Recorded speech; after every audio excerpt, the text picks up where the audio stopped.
Hi friends, welcome to మా ఆయన గారి వంటలు. ఈరోజు మన హెల్తీ బ్రేక్ఫాస్ట్లో భాగంగా మనం చేయబోతుంది ఓట్స్తో సింపుల్ రెసిపీ అండి. ఈజీ అండ్ క్విక్గా అయిపోతుంది.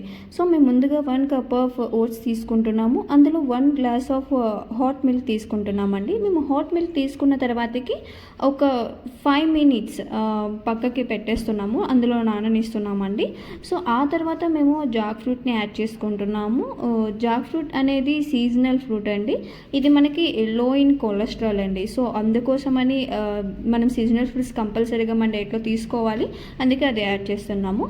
అండ్ బాదం 2 సన్నగా తరిగినవి తీసుకున్నాము. అండ్ ఆల్సో 2 ఖర్జూరాలు తీసుకున్నామండి.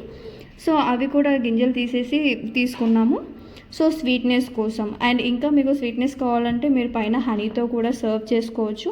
మేము ఇవన్నీ యాడ్ చేసిన తర్వాత ఒక 1 or 2 మినిట్స్ పక్కగా ఉంచేసి హనీతో సర్వ్ చేసుకొని తీసుకున్నామండి. మీరు కనుక మా ఛానల్ని ఫస్ట్ టైం చూస్తున్నట్లయితే ప్లీజ్ లైక్ చేయండి, షేర్ చేయండి అండ్ సబ్స్క్రైబ్ చేయండి. అండ్ మరిన్ని weight gain and weight loss and weight balanced వీడియోస్తో మీ ముందుకు వచ్చేస్తాము. Thank you.